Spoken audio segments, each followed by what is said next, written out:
Keep this going. All right. Guys, welcome to the Joyage Kingdom. I'm Cage, your guide. I'll be replacing the voice inside your head for now, giving you a break from the constant internal monologue that is the human mind. I want to say first, thank you for listening or viewing on whatever platform you're on. If you haven't already, smash the like button, subscribe to the channel, join the kingdom. Today I'm joined by Papa Nut, Michael, and Cookie. And we're going to talk about DeezNuts. We're talking about NFTs, talk about life, stories, OG stuff. These are my favorite. Well, okay, I love talking to new projects too, but talking to OG projects that have been here for a while is also really fun for me just because we can kind of talk about nostalgic things that not everyone can relate to. It's the first time I've been like early kind of to something. I remember when I was getting into crypto, I was like, fuck, I'm like 5 years late. Like when that kid was giving a speech in college in 2017, I should have listened to him and bought Bitcoin. But it's a good time. So I'm really excited to talk to you guys. Thanks for having us, man. Really appreciate it. And always excited to talk about, DeezNuts and new projects. It's been a wild ride. I'm same with you. Like I was earlier to NFTs, and it's like a different experience than being late. And it's so refreshing because I got in late to crypto. It was kind of one of those things like, what's this Bitcoin? I don't know. Like, yeah. You know? Yeah. What was do you guys remember your first intro to like any kind of crypto thing like that? For me, it was definitely the dark web, and it was like Onion router, and I was like, ah, man, like all I heard was those rooms where you get locked in and people are getting like tortured, and it's like on camera for people's entertainment. And I was just like, Bitcoin, that sounds like a scam. Right.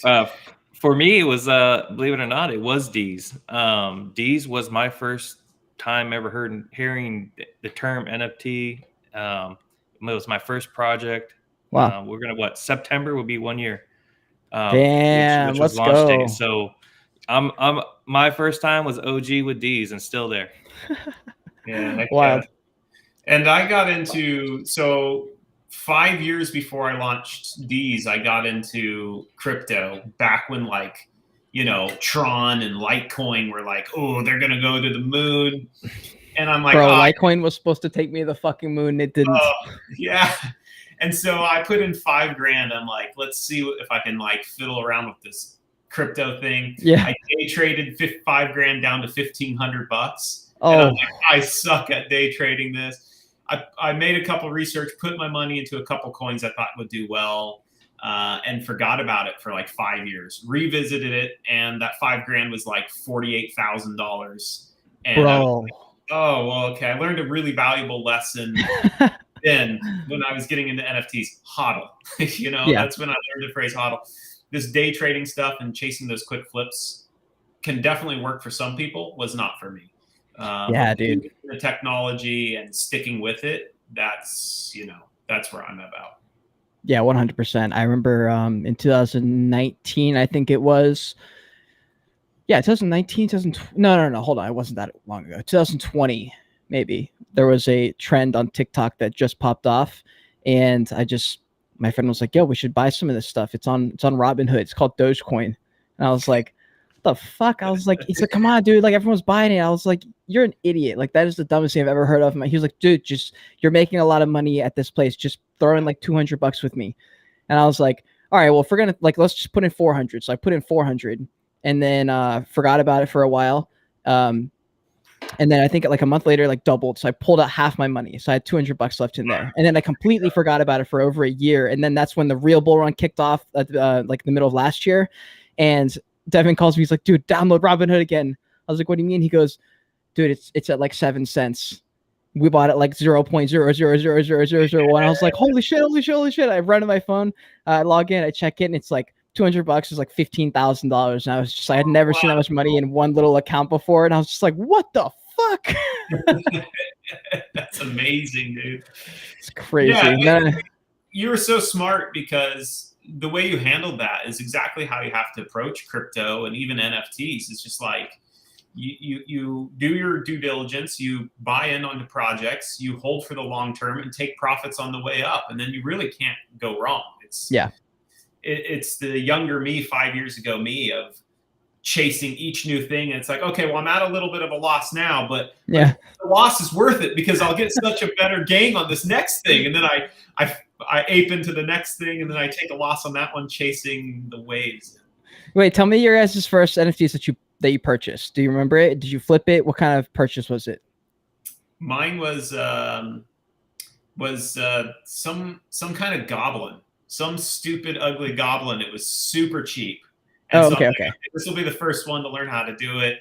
And then like one of the ones I actually started making some decent money on was that chicken derby. You remember that Chicken one? Derby. When was Yeah. that? You could buy these chickens and then you could race them. It's kind of like that Zed, you know, that Zed horse Zed racing Run? game? Yeah, it's kind of like Zed Run, but Okay, cool. with chickens. Very interesting. Yeah, and then I started flipping those and started making money. Let's go. What about you? What was your first? Mine was an Evaverse NFT. It's a gaming NFT that they partnered up with the Doge Pound a while back. And I bought it at I bought a super rare celestial one at like 0.07 or something, and then just left it and forgot about it. And like a long time later, they partnered up. I still just wasn't thinking about selling it. And then I just went to just check the floor. And the floor at the time was like 5 Ethereum for these celestials that I had bought. And I was like, whoa. And so then I didn't listen to my own advice. I fucking held it, and it went all the way down to like 2 ETH. I still sold it for a massissive profit. But then other than those Evaverse NFTs, I basically lost money on all the next probably 20 NFTs straight. Just L after L after L after L. How about you, Cookie? I mean, like I said before, my first NFT was Deez, but only NFT that, I mean, I'm bad. I try to keep all my NFTs, especially my Deez stuff and my founder stuff. But really, the only NFT that I technically, in the year of doing NFTs that I flipped was a Pixelmon. Oh shit! Did you make money on it? What's that? Did you make money on it? I didn't lose money because I happen to have a whitelist, but I got out before they made a bunch of changes. So okay, very cool. Damn, dude. Yeah, that takes me back a long time. And I see Dakota says you got a Deez, bro. I do got a Deez now. I was very graciously sent this. I really do appreciate this, guys. Check this shit out. I'm nut number 1736. Yeah, oh my god, that's I felt so bad because I was like, oh, that's a good one. I was like, he's gonna be annoyed that I chose this one because it's such a good one. Okay, but I do appreciate it. VR, that's gonna be awesome. Yeah, well, yeah, and just I don't know if our audience even knows yet. We're gonna do a VR chat party in VR chats. A bunch of us team members. I think maybe we'll put it out to a couple of our founders. Yeah, and Cade's gonna be there too. We're all gonna be rocking our nuts and our ladies. Dude, I'm so pumped. I'm so pumped. That's going to be funny as fuck. That'll be my first experience. My dad works in Silicon Valley. He's worked in computer science his entire life, basically. And I've tried VR maybe twice ever. And it was very, very early on in the VR world because you had access to those things. And at that point, I don't think I was that interested. It was more just like you're like running around this world and it's like Zelda. You've got like maybe a mile to play with. And nothing really happened in it. So that's really the only experience I have with VR. So I'm really excited. Yeah, it'll be a good time. I think just like playing beer pong and some of the things you can do with VR, that's just absurd. Yeah. And then you can tell your dad, hey, Dad, I'm rocking my nut in VR. I've really grown up. Dude, he almost took a blockchain job. He's like working at a very legitimate company out in Silicon Valley. And he was like, dude, he emails me. He's like, this company just reached out. It's I don't know I don't forget the name. It was a legitimate company, but it was working 100% blockchain. It was a startup. And I remember being like, wow, this dude might actually like jump into my world of blockchain. This is going to be crazy if my dad joins me in like the cryptocurrency computer science world, because I almost jumped into computer science because of him, because he's got so many connections. I was like, bro, if I could just get a degree in this, I'm like in. I can just like skip the line. And then I realized this shit is hard. When you got more of like the artistic nature too, don't you? Because you're more of like a creator than. Yeah. I was terrible, dude. I was like beyond terrible. I cheated my entire college for computer science and I still failed. I still got a miserable like 56 in the class while cheating on everything. It was wild. Like that stuff is really, really hard. So respect to anyone who's got like a coding background or does any of the back end stuff for NFTs, because that stuff is difficult because we have a completely different job typically. Like especially myself, I'm just making videos and I know you guys are like some of the spokesperson type people. So you guys addressing the audience and stuff like that. Have you guys had any crazy big like hiccups really, really early on that forced you to kind of change course? Or is it pretty like chill for the most part? We've changed course in the sense that we keep adding things to the roadmap that we never even talked about. Like I'm kind of like you in the sense that my dad's an engineer as well, and I always thought, oh, I'm going to be an engineer too, and then realized, I don't really enjoy math, and I'm more of a creative than an engineer. And so that's what's really, really fun about the NFT and Web3 space is like this, like the bar is really low and really nothing's been done. And so it's kind of like a nut, a squirrel with a nut. It's kind of like, ooh, we can customize our NFTs. And so we were one of the very first NFT projects. I think maybe Fluff World was the only one before us where you could customize the background on your NFT. And we were one of the first people, and then we took it to a whole extreme where you can like customize your background, you can add music to yours, you can change traits out, and so we have this utility token where you can earn it's like the nuts coin. It's our nuts coin. You can earn your nuts coin, and you can use that nuts coin in the shop and actually buy all sorts of different traits and things and customize your NFT on chain. And I think that was like kind of one of those rabbit holes we explored and went down that we had no plan of ever doing, but it just kind of like opened the door and opened our eyes to a lot of what we can do. That's legend. It's interesting. This came up in a previous podcast. I think the last one. It was we were talking about the idea of like customization and being able to like have a super big say in your NFT. And we came up with this, or the story popped up of when I used to play with these stuffed animal / NFT characters called Webkins. Do you guys remember these things? No, what are they called? Webkins? Webkins. Never heard of it. Bro, oh my God. So the Webkins are the grandfather to NFTs. You buy a stuffed animal at the store, and at the store they have a barcode. You take the barcode home, you rip it out, and there's a code on the back, and you have to input that code onto Webkin's website, where you basically have a video game online with a character that matches the stuffed animal you bought, and everything you do in the game is like its own utility ecosystem. It kind of reminds me of like a Cooltopia, and you run around, and like you basically all your power-ups are for the Webkins inside, but then you have the actual physical stuffed animal with you in your hand, and you're playing it in this like game world. It was like crazy, and there are hundreds of games within it. You could also go like Sims mode, but it literally was like the grandfather to NFTs. I thought it was wild because literally the only difference between that and NFTs is we're just like starting on the blockchain, totally verifiable. You can't cheat, you can't hide, and I don't know. I just thought that story was really, really interesting. Isn't that funny? That's awesome. I've never even heard of Webkins. I'm looking at it now, but you're younger than me. I think you're probably younger, so I probably was like, oh, that's too cartoony, and I didn't touch it. Yeah, I'm 24 right now. That probably happened in middle school or lower school, maybe for me, like 5th or 6th grade, probably. Yeah, Cookie and I are much older. We're like, what? We were chasing girls at that age. We were chasing girls, I think, probably. But so tell me what happened. So when you guys were, I know. Well, I don't know. When you're starting an NFT project, that's a pretty big life change. More than likely, you have to quit your job. You have to completely uphaul everything in your life prior to that. And a lot of founders I talk to are like, yeah, it's about 4 times more work than I originally planned for, and I planned for a lot.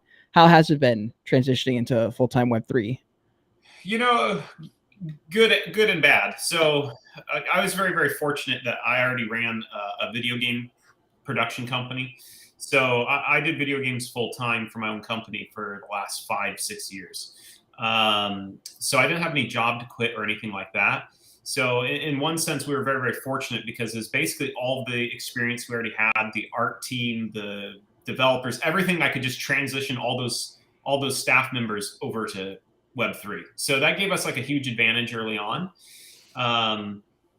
But Web3 is definitely a 24/7, 7-day-a-week type of thing. Yeah. As you know, it's the grind, and no business ever in history has where such a close connection to your customer base, which is really, truly amazing, but it also can be really difficult because you got to manage a lot of expectations. You have some people who think you should be doing certain things, but from a business aspect, that wouldn't make sense, and conveying that information. And so, there was a lot of new hurdles and a big learning curve for us of like, how do you run a Web3 company and actually include your audience and include your holders and honor them and take really good care of them? And it's so different than building video games, because when you build video games, you're working with publishers and you never talk to your customers and you never know who's even playing your game. Right. And so I've done over 300 million downloads on the App Store on my games I've done. Jesus. And I've never like talked to one person who's played my game. So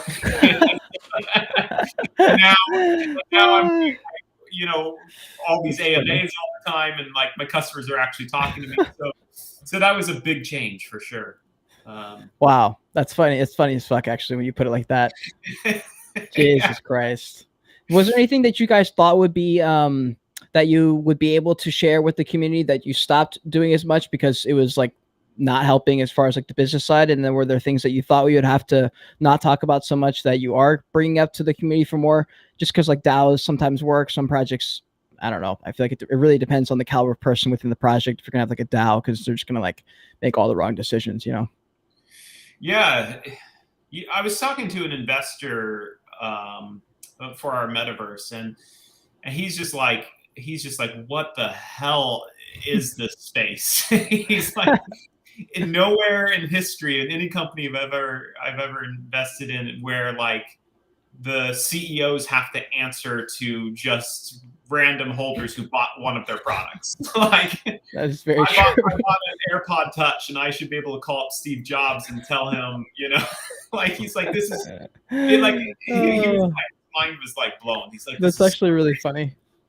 But what's super cool about that, and what also attracted him to this space, is like the egalitarian system of it is like for the people by the people type of thing. Like it's really not just one person trying to milk the community. Those projects you see all the time are dying in this bear market. It's the projects that are in tune with their holders, who listen to their holders, who develop things that their holders are interested in. Those are the projects that are going to succeed.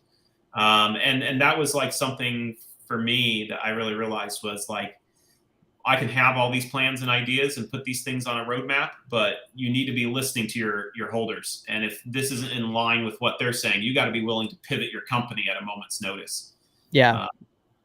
Yeah, 100%. Planning, I would say planning ahead in Web3 is very difficult.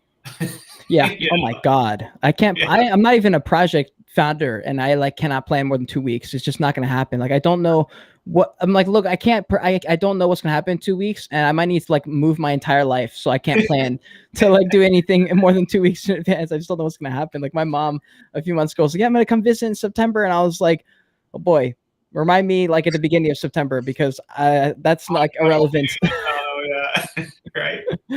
That's funny as fuck. Comics chart. Oh, this is a king. This is a king right here. This is a great fucking compliment. Every time Pablo speaks, he feels like he's home talking to the fam. That's legend. Dude, thank you. I will have to say, like, Cookie's been an integral part of this really, really early on, but partly luck, partly engineered. We just are very blessed with like amazing holders. Like our holders don't FUD.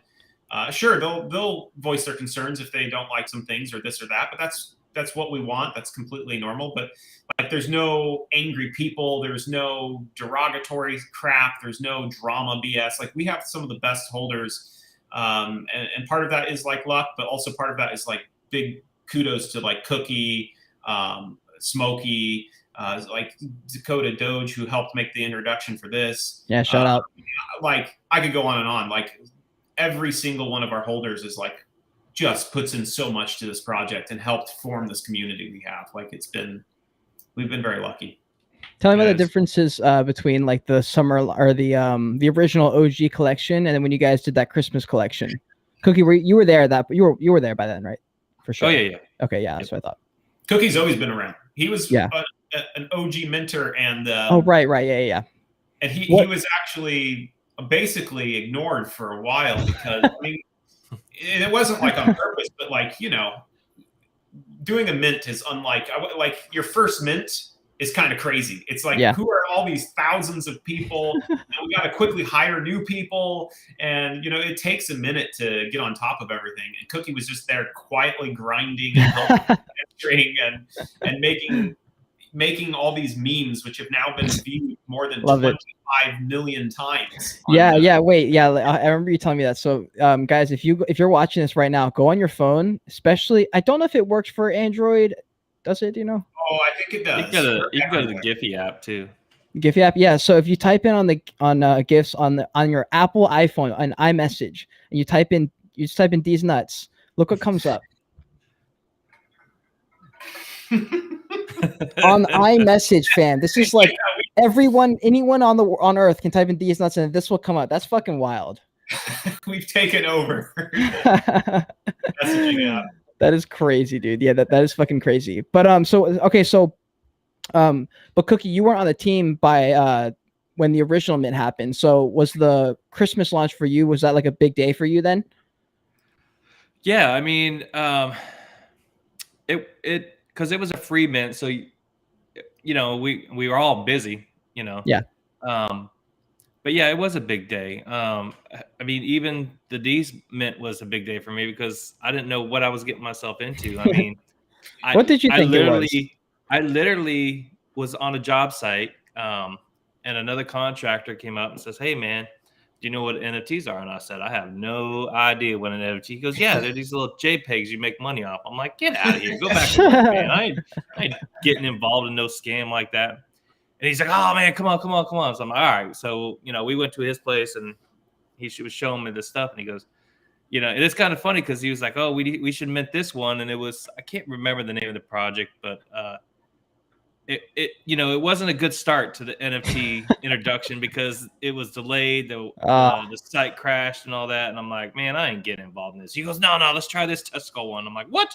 He goes, "Yeah, it's a bunch of nuts." I'm like, "Oh, hell yeah, let's go." And so we minted, and I minted out, I think originally I minted out 6, and then it was just all, I was hooked. I was done. I mean, I spent 24-hour days, 7 days a week on Discord, and then started working with him, and then it's just been nonstop since. I mean, like Pop was saying, you know, I was fortunate enough too. You know, I'm a business owner myself, so I was able to have the time to work with this project. So hell yeah, dude, that's how it was. I don't know what it's like now when people get in. I just remember like when I first started, I made my Discord, for example, which is maybe last year in May or June or something around there, and we got in, like everyone was asking questions, but everyone was figuring stuff out, and everyone was just like already there doing their own thing. Everyone's trying to like climb to the top kind of thing. And then now I feel like there's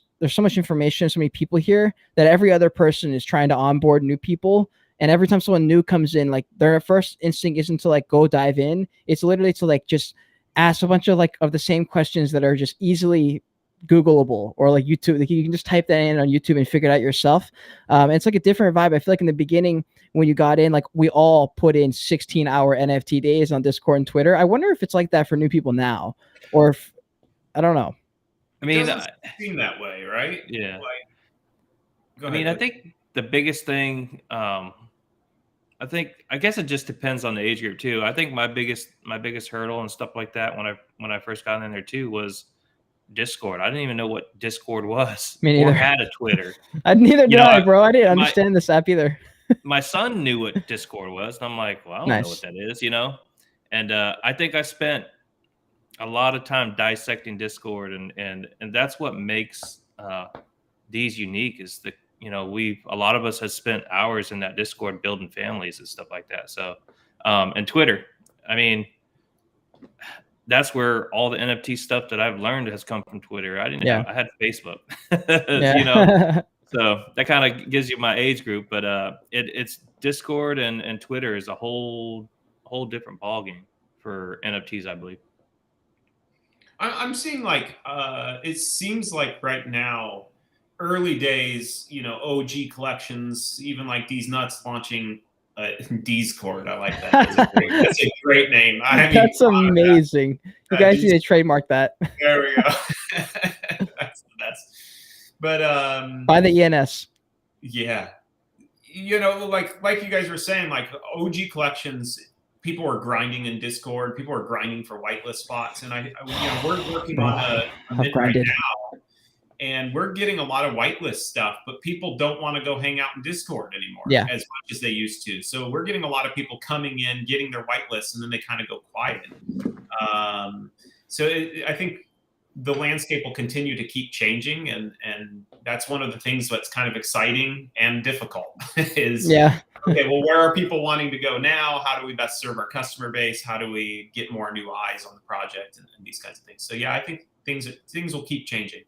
Well, the games are harder to sell now because it's almost like we're trying to reverse engineer everything before it happens. So we're like, okay, like the game has got to be really fun, but we go into every game like this must be fun or this will not be a play to earn game. And like everyone comes in with that mentality instead of just like playing the game and then letting the game kind of naturally evolve into some kind of new ecosystem, which is the way like it's gonna be really hard for people to get on board with like playing a play to earn game. And like everyone's pushing it down their throat that it's fun.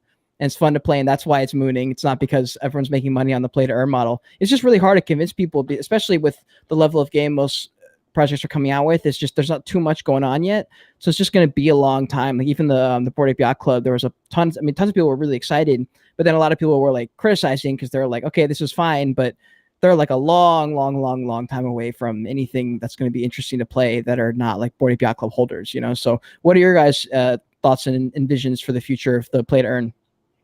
So we actually are working on a series of play-to-earn games, part of our juniors collection. So you'll be able to mint one of our ladies that are coming up in the next month or two or whatever. And these ladies will actually have a breeding component. So you'll be able to take your lady and stake it with another NFT, DeezNuts or Founders tokens or some other projects as well. And that will breed you a free juniors NFT. And your juniors NFT will actually allow you to have access to our play to earn games, where we're going to be giving away, you know, close to $10,000 a month back to holders. And it's a super interesting component because I come from a gaming background. So yeah. For me, like making fun games that are simple aren't too challenging. Like that's kind of what I've done for a living. And we were actually playing right before I got in NFTs. I started developing a play to earn game outside of NFTs. Just did you really on and compete? And I actually was partnered with the world's largest, not largest, most viewed influencer. Very few people actually know his name because he's not even in his videos. Who is it? Wait, are you allowed to... Julius Dean. He had something like insane. It was 4 billion views a month. Wait, what was his name? Sorry, Julius what? Dean, D-E-I-N. Julius Dean. Let's see if I know this person. In fact, the first picture is him and Post Malone. Yeah, dude, he's like mega famous. Oh, wow. It's kind of funny. Wait, I know this dude. Wait, no, I have seen this guy. He's in a lot of his videos. Yeah, he's got like a full staff though. Like his okay. staff, like he's got, I don't know, 20 plus employees like gotcha. That are actors. So he basically was a genius and learned how to get Facebook videos and stuff to promote his content. And then he just leveraged that. So he got a bunch of actors to run a bunch of different channels that he owned. But I was partnered up with him. We were going to do this huge play to earn game and push it. And then, you know, things went our separate ways. And that's when I got more interested in NFTs. And so it's kind of like full circle for me. It's like we're working on play to earn games. We're actually like taking all the games that we were planning to do outside of NFTs and rolling them into NFTs. And I'm really excited about it.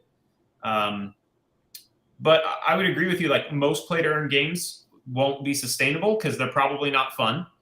I think people are there just to try to win money. Yeah. And if that's the case, it's not sustainable because you can only keep giving away money if you got more people giving you money to come into it. You know, so what do you think, Cookie? What do you think? I'm not a gamer, so I don't even. Me neither. That's why it's hard for me to understand. Like, I don't know what makes a fun game. I don't play games. I mean, like I'm not good. I'm out of this podcast. I'm out. See you later. I can, if it's poker, we can play poker. But I mean, cards. But video it's games, hard, dude. I mean, even the VR stuff. I tried VR for the first time a couple days ago, and I don't even know. I mean, I want to. So here, the reason I haven't gotten into it is because everyone who until probably high school or college, everyone plays the same games, and I just like sucked at Call of Duty, and that was like the main game that all my friends played. So I just never got into it. But like I have like a reason to want to play now, because streaming is such an easy way. Like if you're able to garner some attention or a following, like streaming is just a good way to do it. It's an easy way to get partners. Just because you're streaming for 2 to 3 hours playing a game, it's really easy to get some kind of sponsor if you get some views. And so the idea of getting good at gaming interests me. It's like I want to, and I love adventure games, but Papa Nut, what is the secret to making a fun game? Like, how do you actually get people to play? And what is the simple, like when you say simple, what is a simple game? Yeah, so like back when I first got into games, I was like, oh man, building a game, you want this huge thing, and like the more complex you make it, the better it'll be. And then like Call of Duty, exactly like you're saying, like Call of Duty. But if you actually look at the numbers, games like Call of Duty are not doing as well. Because they're too complicated. Sure, there's definitely a loyal following. There's definitely a group of people who love that high skill cap. But there's a lot of people like you guys who are just like, dude, this sucks. I'm getting killed and teabagged. I'm never gonna catch up. Like, that's not fun. Yeah. And so you look at games like I've designed, like Run Sausage Run or Coin Rush. Both of those were the #1 game in the world on mobile. Fuck. Run Sausage Run, I think, just broke something like 150 million downloads just on that game alone. Jesus. And the reason it's so successful is it's one tap. Anyone can pick it up. It's got a really fun hook, a unique concept, but anyone can do it. And so that's what makes it really fun. And that's what's going to help make play-to-earn games interesting, because if you make a game too complicated, Cookie won't want to play because he knows he'll never win. You know what I mean? Like, he'll be like, this is stupid. Cosmic Smurf is going to crush me every single day. I'm not even going to try. But if you can make a game where, it's more of an equal playing field and everyone can have some fun and everyone can come in and spend 5-10 minutes, that's it. I'm not looking to create like 2 hours of your life. It's like you go to the bathroom, you pull out your phone, you can play for a few minutes and make some money. Like, that's the key. That's what I was just about to say. toilet games, bathroom games. The fucking rock toss, the paper ball rock toss game. Yes. Did you know Cookie's actually the founder and creator of Flappy Bird? Cookie. Yeah, he's the founder. He's the creator. He disappeared. Do you remember that game? What bird?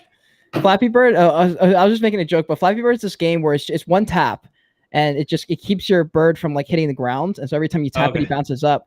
And your goal is to like jump through these, like not hit the building, and then like not go too high and hit the pipes. You're supposed to like stay in the middle, but it's really hard because you only have one. If you hit it too early, you smack into it. You smack it, and that game was addicting, bro. And actually, apparently, that game caused some like violence, and people were getting like really, really upset. Did you hear about those stories? Oh yeah. Fuck, dude. Yeah. Give me some Duck Hunt. I'll be happy. Love it. That's funny as fuck. We're really stoked about the gaming aspect too, because our studio is from gaming. So like we have some people on our team who worked on like Cyberpunk 2077, Assassin's Creed. Some of our game designers worked on Halo. I mean, we have like AAA quality game developers and designers on our team. So, I mean, it's kind of like overkill for these simple games, but it's also a lot of fun for our team because we're getting to do what we love to do. And so, yeah, I'm really pumped about our juniors collection. And people will just be able to have some fun playing some toilet games and make some money. I think. What are your when you talk to people who are not in this world, what do they think? Are they like, that's cool, new startup industry, or are they like, yeah, fuck that, that's a scam? Is that what they normally think? What has your experience been? This is a hard thing I keep working on, telling people what I do, because I'm always like waiting for the right thing to say, because they're like, oh, what do you do? And it's like, it was kind of funny to be like, oh, I sell DeezNuts, and then they just like think you're a loon. Yeah, that's hilarious. So the gaming I kind of actually like more because people can wrap their head around it. Like play to earn game. Like if you tell people, oh, we run a gaming studio that does play to earn games, you can earn some crypto. I think like anyone at this stage in our culture can understand that. I think like the gap for people understanding what an NFT is not there yet. The majority of people don't know. Like they don't understand. Right. I mean, do you find that true too? If you tell people like, oh, you're doing reporting and stuff on NFTs, is it kind of like I usually try not to bring it up. If I can avoid it, I will. If I don't avoid it and I have to get into it, I just say I make videos online and people pay me to review companies. That's what I typically say. Like they were like I use words that they would know, like company or business, and I just leave the word NFT out, leave the word probably a scam at some point in the next 6 to 9 months. It's like, forget about that stuff because you don't know. It's just hard to explain. How about you, Cookie? Yeah, I mean, like, the people that I'm around, they don't understand it either. I'm around a bunch of contractors, but when I talk about DeezNuts, it's, you can't but help but laugh or, or even smile when you say something like that. Just kind of, they're like, oh yeah, they think it's a joke. So I just just check it out. Oh, fuck, dude. Yeah, wait. So are they like against it though, or are they just like, yeah, like, all right, I guess that's the thing. Apparently, I mean, he's doing it, so. Not really. I don't know. It's hard for me to, the people that, around my, my age and my life and my family and all that, they just don't understand it, I guess. I was the same way. I had no ambition or anything. I thought it was a joke when I first got there. And after first couple weeks, then, it became fun. It was more fun for me than it was anything. Yeah, do you if you guys notice that you're more open-minded to like other things because of NFTs, because of how like weird this is and culty it is when you think about how there's like no one's on Twitter unless you're like an NFTs basically, and like most people hear of NFTs and the only thought that comes is a monkey and then scam. That's literally the only 2 words they know. Right? Yeah, I love it. I once made a really, really good living following another trend way back in the day. Getting your websites, SEO, and SEO was like a big phrase, getting your website. That was like a really new trend. And I actually helped teach one of the world's largest internet marketing courses. We had 100,000 people go through our course every year. Jesus. And I launched some software for that program. And I did very, very well in my early 20s off that. Stupidly, I spent that money wrong and retired for like 4 or 5 years traveling the world and stuff. But wait, that's fucking awesome though. It was awesome. But when the money ran up, that wasn't so awesome. I'm like, I should have probably bought a couple houses and invested. Probably. But where did you go? But it really opened my eyes to, especially the second time around, like hopping on trends early. And that's why I think I was earlier to NFT. Just like how important it is to be a pioneer and like how cool it is to be a pioneer, because by the time NFTs are super mainstream, it'll be so boring. It'll be every big company milking the money out to the T, and like it just won't be as fun. You know what I mean? I think like everybody who's in the space now is just like really cool people, really, really cool people. And I go to conferences and stuff, and the people I meet, they're just like open minds. They're just like just some of the coolest people to be around. Yeah, I agree. What do you think? Explain. I was reading his comment just now. He says, I tried to have a conversation, explain about these, buddy. Every time I said these. Yeah, I was gonna say, like when people who are like in the maybe they're business corporate, do you leave out DeezNuts, or do you just say it like chest out, like, all right, let's see what they say? So DeezNuts is great for meme potential and on its own brand, but yeah, we are launching just generic Deez social soon. Okay. Because our metaverse and ecosystem's growing. So like we're going to be launching the ladies brand, which is going to be huge. We have a lot of people already signed up to buy that. Yeah, let's go. Helping $50,000 is going to our partner Fuck Cancer to help women affected by cancers. We hired an all-female team to run it to help bring more inclusion in the Web3 space. So we're super pumped about ladies, and then that opens up breeding, which we have juniors, and then we have our Christmas nuts, which we are renaming, and we have the founders token, which we launched. So we have this like wide variety from a floor price of like 0.04 or whatever, all the way up to like 1 ETH. So we have like a big variety, and we're working on the metaverse right now where we can kind of bring all that together. And I think it sounds a lot better just to tell people Deez ecosystem rather than DeezNuts. So they know you're more than just a joke, you know? Did you also joke in the comments? Yeah. Like it just responds to his oh god, that is fucking funny. Someone missed out on a good joke right there. So he had to they follow got up. me with that one on a live AMA. They're like, "Hey, are you going to SoulCon this year?" I almost asked it, Blanco. So you literally almost got me, and I read it, and I was like, "There's no fucking way that's not like a." He's trying to get me. Yeah, That's hilarious. I love it. That's funny as fuck. So what are you doing right now when you wake up? What time are you waking up? 7, 10, 2? You pulling a crochet, waking up at like 10 o'clock at night? I have to surf every morning. Okay. So I'm up by 6. So Wow. I'm out the door like as soon as I get up, so I can get in an hour or 2 hours or sometimes 3 hours of surfing. Like this morning, I got out on the e-foil and I went and swam with a pod of dolphins. Let's go. Just off the coast of Hawaii. So it was amazing. And then usually it's hitting the office by about 9:30 or 10.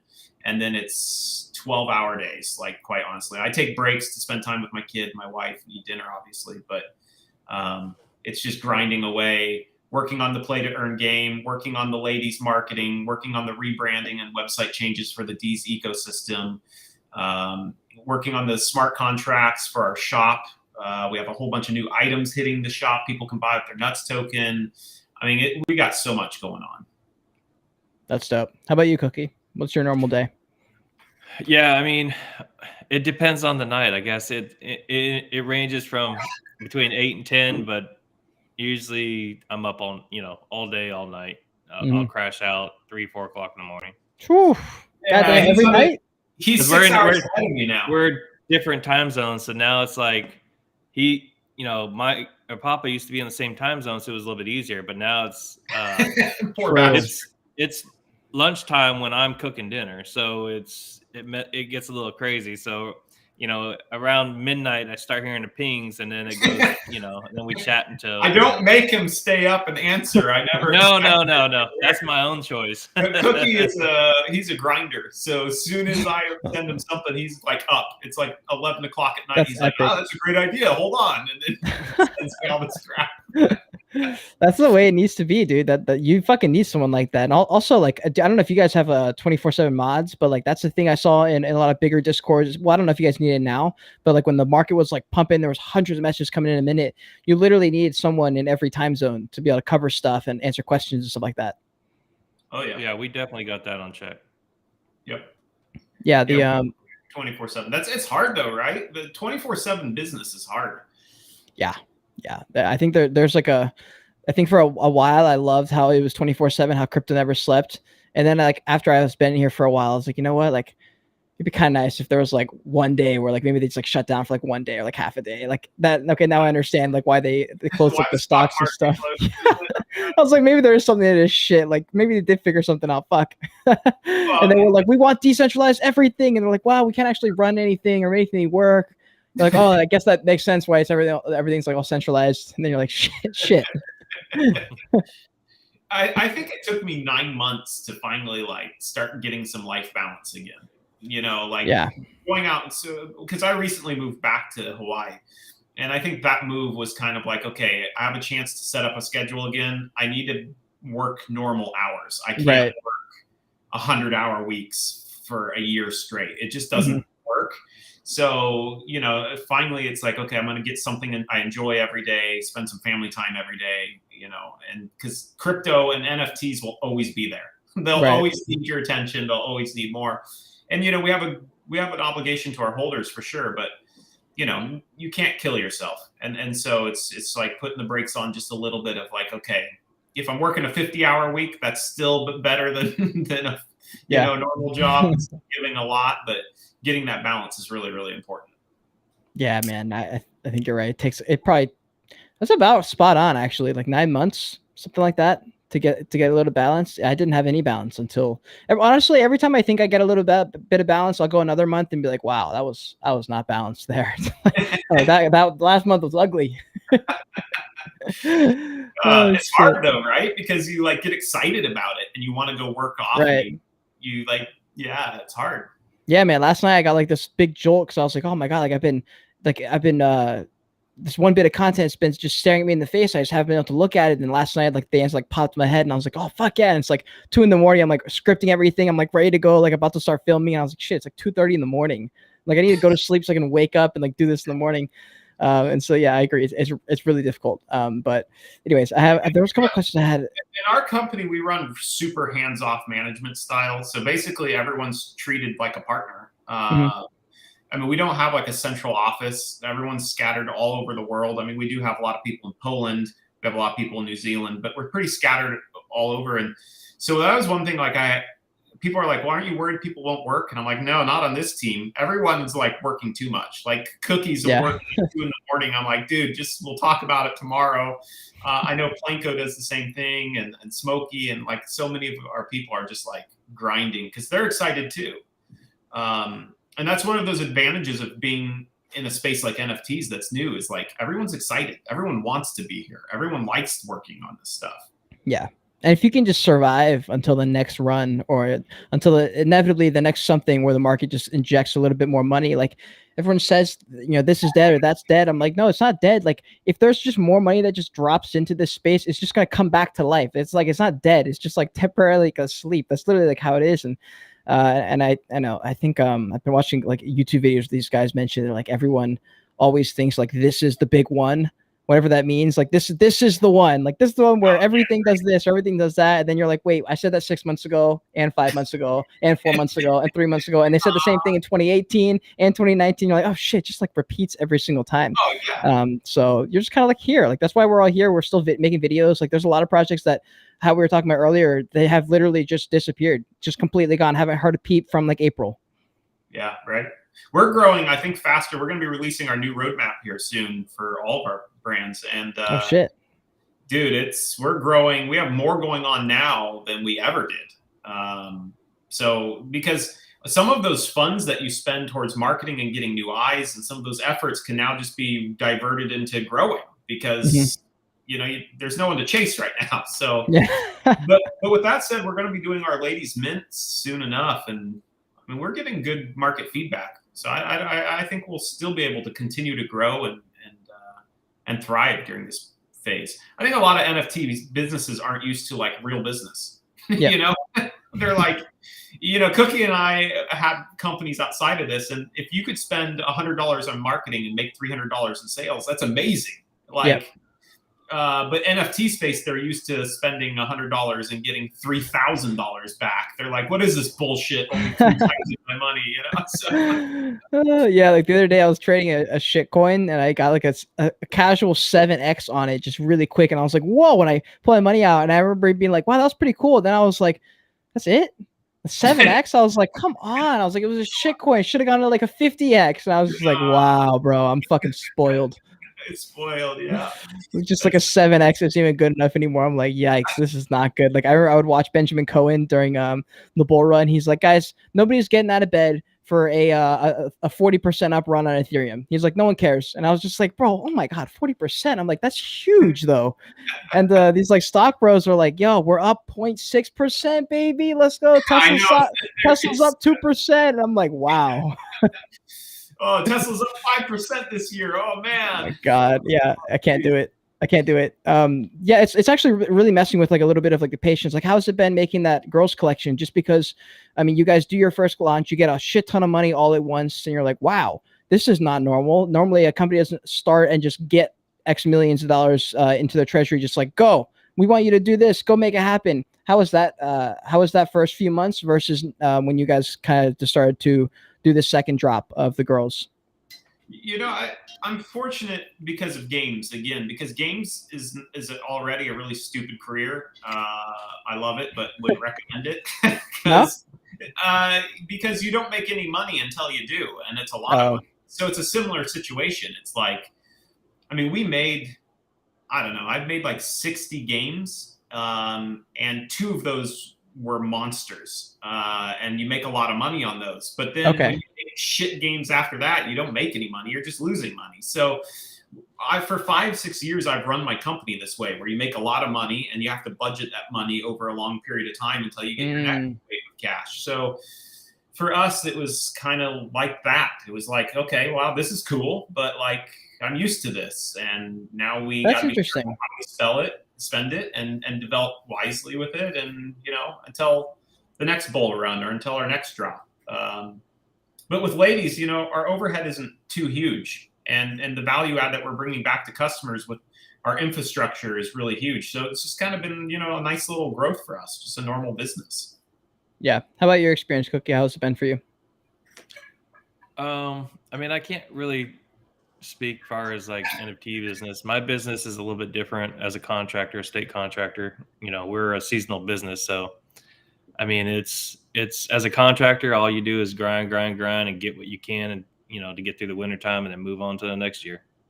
Yeah. Well, oh yeah. Okay. So, how about from like when you were, I mean, you're in the community with like the DeezNuts crowd, especially like what has it like been for you, just being on the team for DeezNuts as far as like the first few months of growth versus when you guys are dropping this DeezNuts girls collection? It's for me, it's just fun. I like doing it. So, from the beginning to the ladies collection, it's, I already been through the whole first part of the year with Nuts. So, and then the founders and so forth. So for ladies, it's just like a walk in the park. I'm excited for the ladies, and what's to come with it. So, is it something new for me? Is it more work? Is it harder? No, not at all. It's just keeps it fresh, huh? Yeah. Is it more exciting? Is it more fun? Like for me, I feel like my brain works backwards. Like I was that kid who always liked the teacher everyone hated, and I always hate everyone that, like, that's just how my brain works. So like for me, I like playing, like, we'll relate this to life, right? Like I like playing Pokemon after I beat the game because I know what to do and where to go and who to talk to and where to skip and those things. Say you like a game. Oh. Okay, so like I said earlier, I like adventure games. I like adventure games. I remember like Zelda. Like honestly, the colors from my logo, like this Joyage Kingdom logo, come from like Zelda inspired stuff. And so I love Zelda. I love Pokemon. That's like the only two games I can think of right now on the spot, honestly. Right. But I like friendship is blossoming. Yeah, we'll start streaming Pokemon. I'm down, bro. I downloaded Pokemon on my computer. I can actually play it. So that'd actually be really fun. I don't know if you play Pokemon. I don't play Pokemon. I did stream a little bit of Pokemon. I went through a little Pokemon kick there for a little bit. Which game? No, it wasn't games. It was collections, card collections. Oh stuff. Shit! No way. Let's go. Hell yeah! Hell yeah! I did that for a little while, and then I just kind of lost interest.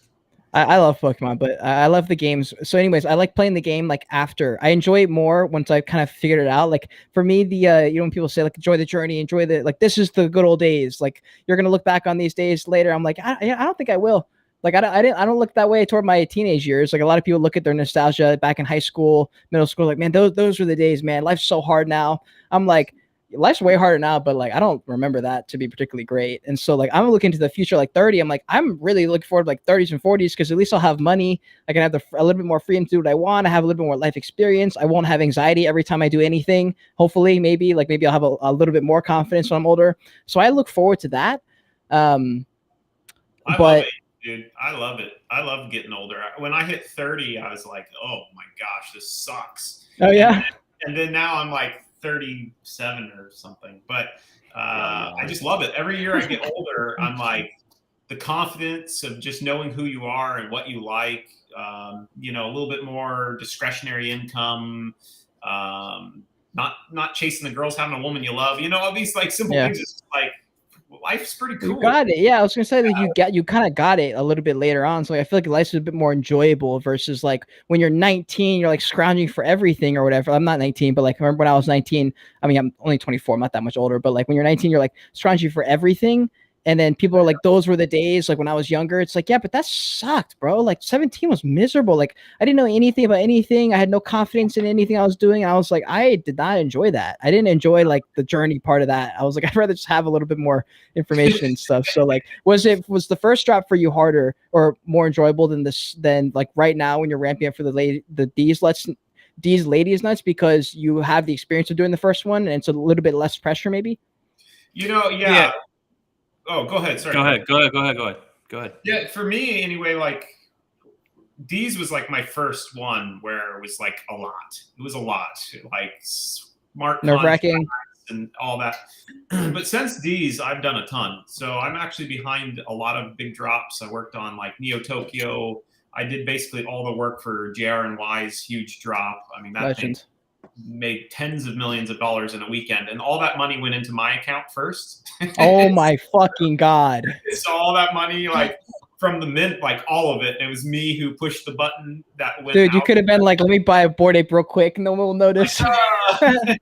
You know, and I did that for a flat fee, which was great, you know, because it was like, you know, you make a yearly income for a couple of weeks worth of work. You're like, sure, dude, this is killer. But then when you see these tens of millions come into your account and you're like having to push a button to send them all away, and you get to take your little tiny fee, it's like, oh no, dude, it hurts my soul. But fuck. But I worked on a lot of huge projects with like big athletes. What was your main position on those jobs? Everything. Like, what was your fuck? So like we did the art, we did the smart contract, we did the website, we did the mint.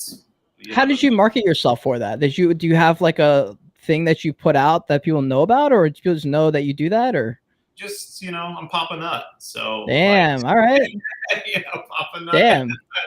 We attracted just kind of got in the in crowd and just attracted a lot of that. But those turned out to not be great, and I don't want to really do them anymore. And I don't. I just want to stick to the Deez ecosystem, because all those things were helping other people to get really rich and build these other communities.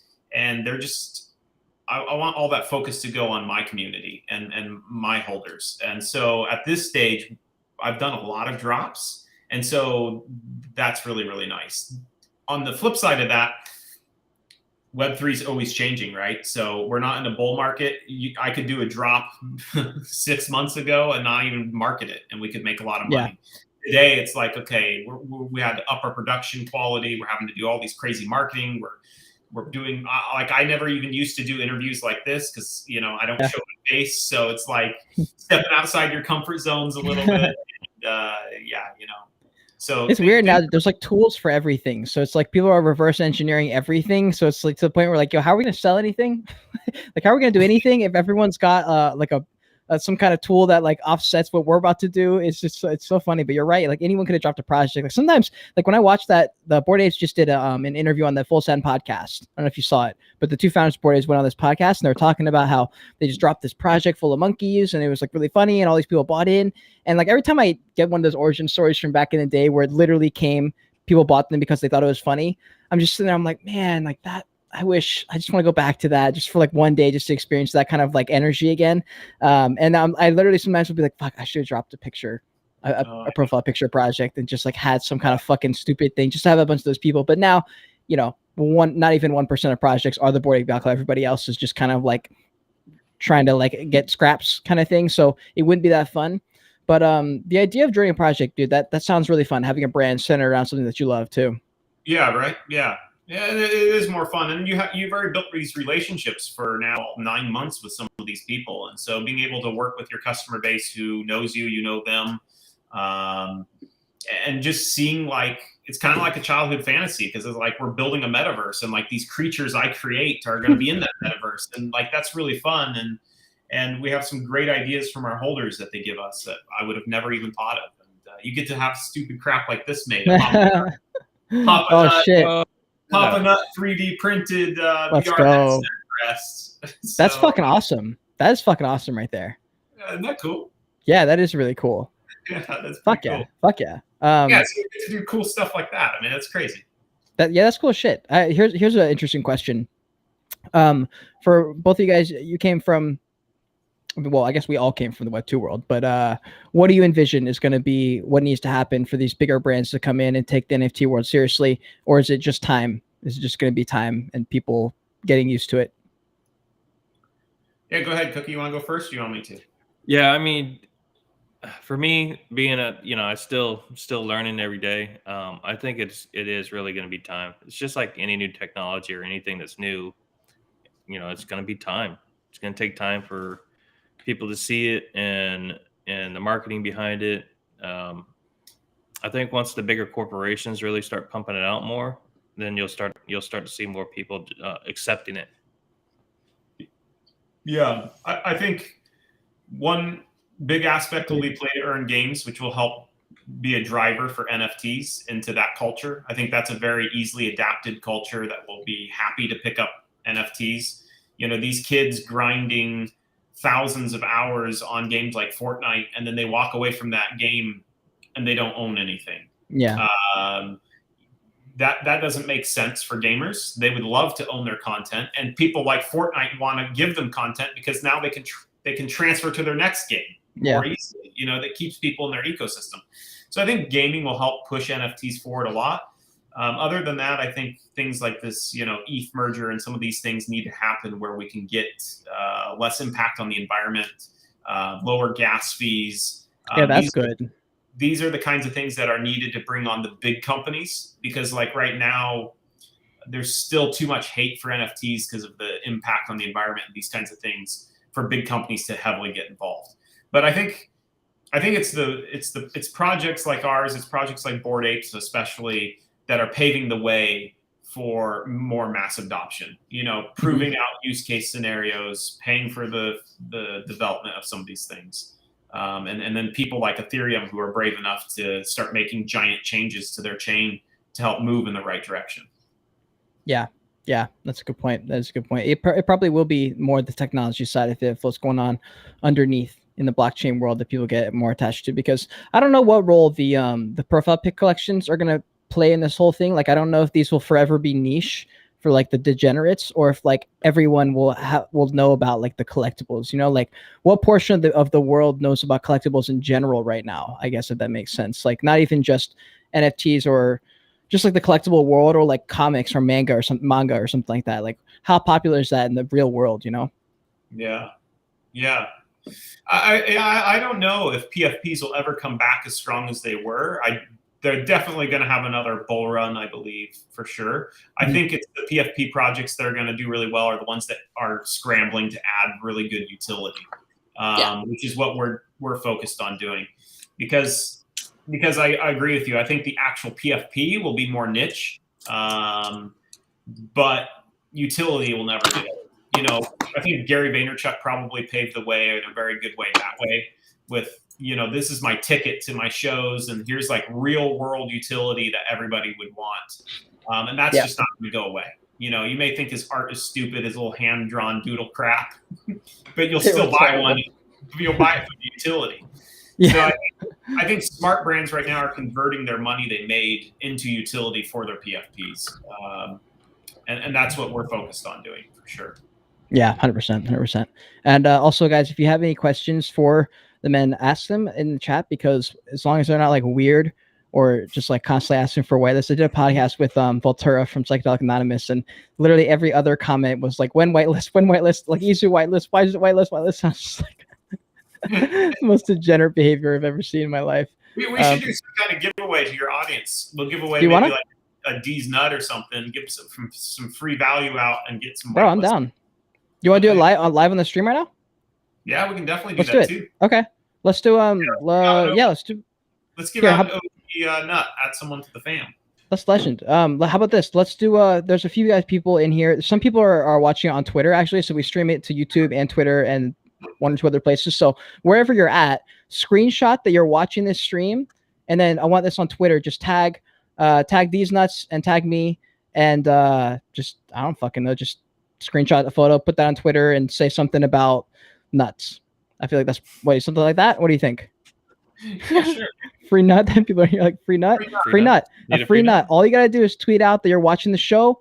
Even 2+2 if you put a link there too. But yeah, we'll do that. That's fucking awesome, guys. Thank you. Just tag us. Yeah, we'll do another giveaway in the future too, because I know we want to promote this VR chat thing. I think it would be really fun. Just getting drunk and whatever, just like having a good time with some buddies in the metaverse with the PFPs. I think that's another utility we're really pushing for, and with our ladies drop too, is all of our holders, nuts, founders, Xmas, ladies, they're all going to have like meta ready models that come with their PFP. They can actually rock those in the metaverse. Yeah, I agree. And while people are being degenerates, we'll ask some degenerate questions. We'll do like a little bit of like a speed round, rapid fire Q&A thing. You ready? Yeah, let's do it. Y'all ready for this? Okay. We'll start with Cookie. What is great. what is a guilty pleasure that you have, or a weird thing that you do that many people don't know about? Oh, crap. These are hard. I plead the fifth. Oh shit! All right, Oh, that's no fun, Cookie. Okay. What was the question again? all right. Do you have a guilty pleasure or thing that you do that's weird that a lot of people maybe wouldn't know about? Weird. It could just be a guilty pleasure though. It could just be like a movie that you like that people would probably not think you like or something like that. It could be something kind of more chill. I don't see. My thing is I can't watch a movie over and over again. I just can't. But I will say that there's one movie that I could watch every time, and a lot of people won't know this movie because I am old, and that's Bloodsport. What's it called? Bloodsport. Bloodsport. See, I told you nobody. Even Wait, knows hold on. Even I'm not Mike good with don't words. even know it. Bloodsport. Bloodsport 1988. Oh, wow. Yeah, I think I I've heard this. That's funny. I'll just say this. I know you wouldn't know that movie because it's funny to say this. It's funny just to be on a podcast with you. My son's about your age, close to your age. So Yeah, nice. Very cool. That's fucking awesome. That's funny. It looks like Dakota maybe knows. He says Bloodsport with the sick emoji. The whole. All right, Pop Nut. How about you, bro? What's a weird thing you do or guilty pleasure? Guilty pleasure, smoking cigars. So Really? I just love getting like a glass of like scotch or something and a cigar, and me and my girl will go sit on the golf course after dark, so no one's out on there, and we just sit in the middle of the tee smoking cigars under the stars. And she's like a petite blonde, like real proper, so it's funny to see her just smoking on cigars. She likes them too, so I'd say that's when you know you made it, bro. When you're drinking scotch and you have a cigar, that's about like where you're like, yeah. I'm like half naked in my purple robe with my slippers with the DeezNuts logo on. Oh, that's fucking hilarious, dude. Damn, that's funny. Wow, that is really good. What about you, dude? We got to put you on the spot. A guilty pleasure? I don't know. But this one always pisses people off, so I'll tell people this one. So the other I made this video where I was saying this or that. It was kind of like Gary Vee's overrated, underrated game, where you throw two things at him. And I got asked Harry Potter or Twilight. And I was just like, I mean, Harry Potter is obviously the obvious answer. It's way better. It's everything about it is much bigger, much better. But I like Twilight. I like the story of Twilight, and I think it's funny. And I was just like, fuck, dude, I'm just gonna have to pick Twilight. And I got fucking annihilated in the comments, like absolutely annihilated. But I fucking like Twilight, dude. Imagine like fighting the entire world because you love someone. Like that's cool. That's a cool romance story. But like other than that, obviously Harry Potter is better in every way. But I chose Twilight, and that I still stick with that. Like I still fuck with the Twilight series. I think it's good. Everyone else hates it, but that's probably my weirdest thing that people get upset about. Saying that public that you like Twilight over Harry Potter, that's it's cancelable level behavior out here. We just lost all news. There goes the giveaway. Papa, that's like, so you don't play video games and you like Twilight. Great. This is a great start here. So that's probably one of my biggest ones there. I don't know what it is. I've always liked that story. Couldn't tell you why. I've seen all of them, so I'm not gonna. All right, I got another one. Do you guys have any tattoos? I feel like the answer's I know the answer is yes. Let's see them if you want. You don't have to show them, but go ahead, Cookie. Cookie's got a ton. Yeah, that one's really cool, especially the one here on the hand. Yeah, look at that. So sick, dude. Wait, Cookie, we need to see the most important one though. Oh, Madonna? No, not Madonna. Right there. Oh, how am I gonna get that? I can't. I gotta show it on my phone though. Show it on your phone. Yeah, I'm gonna do no yoga poses to get it up there. So I have it on my phone. If you don't, do you have it? I have it somewhere. I'm looking for it. Oh, I got it. I can pull it up pretty quick. It's in my favorites. Let's go. That's awesome. This is how Cookie got the final straw to get Cookie to get the join the team. Is shit. it was this photo right here. He did this live stream. Wait, where's the camera? Right there. Can I see it? Oh my God! Yeah. Where's that? Your calf, right? This is on my calf. Yeah. Yeah, with this PFP. Bro, and that sent is me a fucking video nuts. of him getting it live. I'm like, dude, you're hired. Like, join the game. Holy shit, that's fucking hilarious. Just playing his comment here. It says Cookie didn't have a GPS, so he drew directions on his arms. That's funny. Legend. Wow, man, those are sick, dude. Yeah, that makes me want these to finish my arm one a lot. Like I have the one here that some people know about this one. I guess you wouldn't really know about it that much. Hold on. What is it? Oh, an angel? Yeah, it's the same Michael. And he's Sweet. he's killing the devil. And Sweet. my mom hates it. And then I've got Joyage on my hands or my fingers. Right on. And then I've got the mushroom. Because you like mushrooms. Yeah, I like mushrooms. So those are my 3 tattoos, but I'm gonna get this arm finished out. I want to go all the way down to the hand if I can too. Oh, sweet. Yeah, my hands are my favorite tats. December, I go in for my half sleeve on my left arm. Oh shit! So that one's happening. You getting a big nut? What's that? You No. getting a big nut?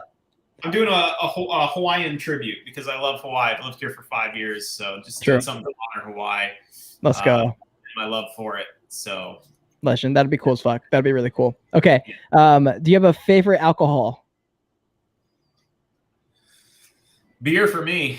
Oh, okay. Yeah? This is kind of one of those things like your Twilight thing. I don't like to admit it. Oh, but really boy. my favorite drink You like is sours? Bud Light. It's Bud just- Light? Yeah. Bro, you're hold on. What's his name? The dude from Internet Game I just interviewed said the same shit. I'm like, bro, you got enough money to buy something that's not Bud Light. I promise. Like I know for a fact you have enough money. And he's just like, bro, I like Bud Light, man. I'm a volume drinker. I was like, Yeah. what? It's just Bud Light for me. Bro, that's disgusting. There's no way. How? I don't know. Shit It's tastes. not very sophisticated, I know, but it's what I like. That's wild. Okay. All right. How about you, Cookie? You got a favorite alcohol? I'm a Bud Light drinker too. But if we want to say, but if we want to say alcohol, because I don't count Bud Light as alcohol. I count that as a piss water while you're grilling and eating. But I like Maker's Mark whiskey. That's one of my favorites. Oh yeah. Maker's Mark. Which one are you drinking, Popping Nut, when you're on the course? What are you drinking? Some 1801, some 200-year-old scotch that you took off a ship? So, yeah, in a prior life, Papa Nut was a pirate, so I would mob people. No, I actually will drink Maker's Mark, Jack Daniels, really anything that's kind of like that. I don't do anything too fancy or expensive. Yeah. For me, I've never been a big beer drinker. I want to one day like scotch. Like I try and just like every few months drink something that has that scotch that makes me want to like die. It feels like there's fire on my in my throat or something when I drink it. And what's he bringing? Here we go. This is the Papa Nut and Grave. Oh shit! Humidor, full of my cigars. What kind of cigars are they? Are they a special kind, or are they just whatever? No, they're fairly cheap. This happened to be my favorite. It's the Romeo and Juliet Vintage 5.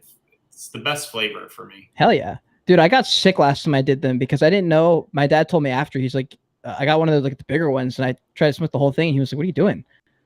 I was like, "What do you mean?" He's like, "Didn't you just open that like however long ago?" I was like, "Yeah." He's like, "You smoked the whole thing?" I was like, "Yeah, it's fine." He's like, "Oh God." He was like, "You're gonna be dead in about an hour." And I remember being like, "Nah, I'll be fine." And like 20 minutes later, I'm like curled up in a ball in the living room, nauseous as fuck, like puking. You were huffing that thing fast. I thought you were supposed to. Everything I've smoked before is like, yeah, you get to the end of it, like just can't finish it. You know, it's not how it works for these things. No. It's more of like a social hobby, Smoking a cigar is more like a hookah or something. Mainly just like puff on while you hang out with friends, type of thing. Jingle Nut says tequila. Yeah, so that's my typical drink. I'll go with tequila. It's better. It gets the job done. It doesn't completely like burn me. And then Planko says Budweiser's like the McDonald's of beers. It tastes greasy or something. This is true. McDonald's and beers. Oh my god, that's funny. Okay, all right. So that's the alcohol question, and then there's another one that I loved that I just saw a second ago. Hold on. Okay, yeah. What was the first relationship you're in, and then if you have secrets for relationships? Yeah, I'll go first. So Let's do it. first relationship was horrible. Lasted way too long, 7 years. Wow, holy shit. Yeah, way too long. Very long. Not great. Needed to learn to exit sooner. But learned a lot of valuable lessons in that relationship that has carried me through to celebrating my 10-year anniversary with my wife now. We've been together for a long time. Let's go. And just like as obvious as it sounds, is like honesty. So like in my first relationship that lasted a long time, I was like afraid to be an asshole because like, oh, that's being like a bad boyfriend or husband, whatever. And then in reality, I'm like, if you aren't an asshole or at least honest, it's never going to work, and you'll wind up growing with resentments, and you just won't grow in the right direction. So even though sometimes saying, hey, I just need space right now, even though that might be hurtful, or saying things you don't like about your partner that might be hurtful, those things are super necessary to continue to grow together and move forward together. Because when you've been married and Cookie's been together even longer, after 10 years, you're a different person 10 years later than you were 10 years ago. So you like go through these things in your relationship where like you're two different people than you were when you were together. And so if you aren't constantly touching base and being like, I used to need this, now I don't, like, stop doing that. Like if you aren't giving each other that feedback, you grow apart. So, you know, that was one thing celebrating 10 years of marriage that I really learned. Yeah, that's some good advice right there. How about you, Cookie? Lay it on me, bro. How long have you been with my her? My first relationship is my wife now. So Bruh. 26 years. We met at the skating rink. This man is living our dream right now. You met in a skating rink? Yep. Oh my god, dude. That's just like every time I get on a dating app, I'm just like, bro, come on. I'm not doing this. I can't. This can't be it. This can't be how it happens. And like you said, it's definitely you know, a lot of people can't, you know, haven't been in a relationship that long. So it's definitely different as you grow older together. A lot of things happen. You have your ups, your downs, you go through some rough times. And the one thing I will say, which is kind of strange, but it's true, but the older you get, the easier it gets. I mean, it's, you know, the way you think about things, your mentality, the way you act. I mean, you know, you grow with age. Yeah, that's some fucking wisdom right there, bro.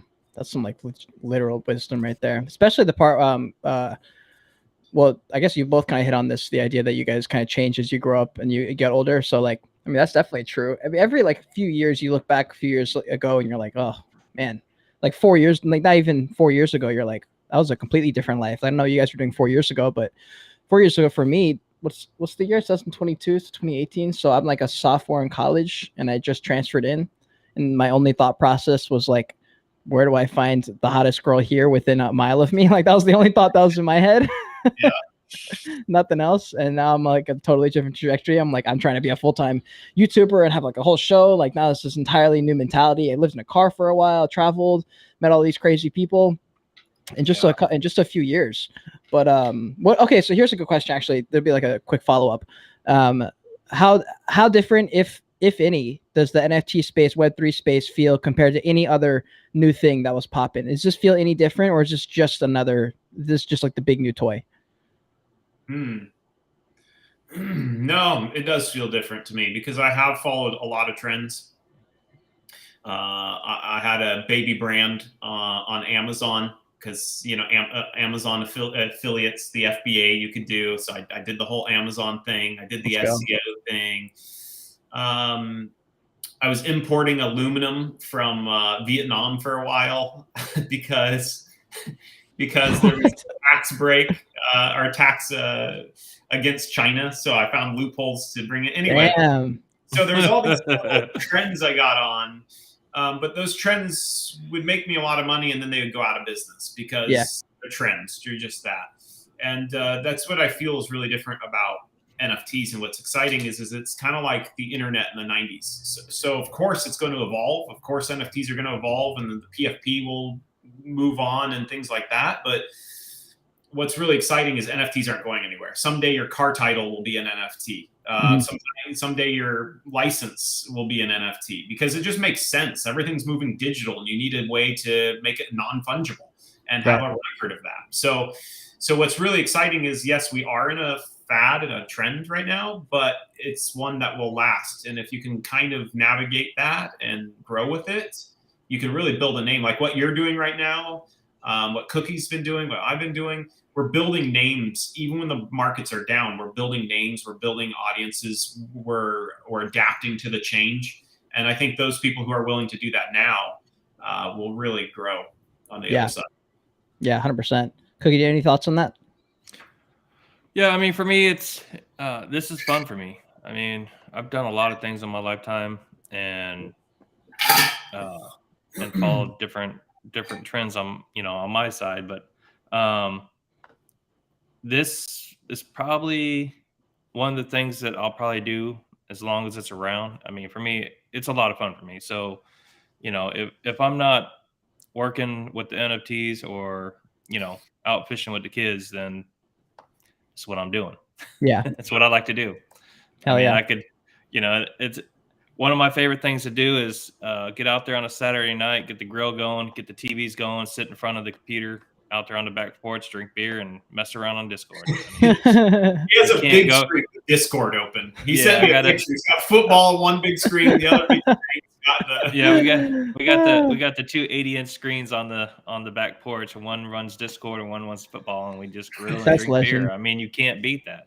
That's dope, dude. Especially because some people that you see behind the screen of Discord are like, it's weird almost. Like some of them are like kids living in their parents' house or adults living in their parents' house, and some have like full-blown families. Some are bachelors at 50. Some have entire families and grandkids and stuff. Yet they're all just like in this little Discord together. I love Discord. I forget if I was doing a podcast or something, a video, and then like at the very end, I was like, damn, dude, Discord is so lit. Like, I just love Discord. You can literally go in at any period in the day or the night, and like typically someone will respond to you within 30 minutes or an hour or something. And that's cool. I just loved it. I love the entire thing about it. So shout out everyone in my Discord. Shout out everyone in your Discord. Discords make life fun, dude. I love it. Oh, I do too. Yeah, I love it. Yeah, hell yeah. And guys, if you made it to the very end, one, we appreciate you, because some of you guys have been here since the very beginning. Code word, if you made it to the end, is Deez. All caps, Deez is the code word if you made it to the end. If it's not your first episode of the Joyage Kingdom podcast, I want to see OG spam the chat, because you guys are OGs. It's lit. It's like episode 94. And just before we close off, do you guys have anyone you wanted to shout out? Yeah, I just want to shout out all the crew at Deez. There's just so many people that are just make it all happen, whether it's Cookie, Jingle, Planko, Smokey, and like people that our holders don't even know, like Squish and Lexi. Lexi's been working for me for 15 years. I think actually 16 years. Like, she was my first ever hire, and I've never gotten rid of her. Even if I have a business, I'm like, I'll pay your bills. I don't even know what we're going to do next. But just so many people behind the scenes who are working so hard to build this and help my vision come to life. And so just a big shout out to everyone on the team. Damn, legend. Yeah, definitely. I'd definitely want to shout out, of course, the team and everybody, that Michael touched on too, and our community. I mean, if it wasn't for our Discord community and the people that follow us, we wouldn't be sitting here right now. So they're a big part of the Deez family and Deez ecosystem is our community. So. Hell yeah, dude. Hell yeah. Guys, thank you so much for being here. Smash like in this video, subscribe to the channel, join the kingdom. I'll have these stuff in the description down below. And if I don't, I'll definitely add it in there right after. I forget if I did or not. I most definitely did. But we appreciate you guys. Until next time, continue on your Joyage, continue to learn, and we're grateful for your live watching this video.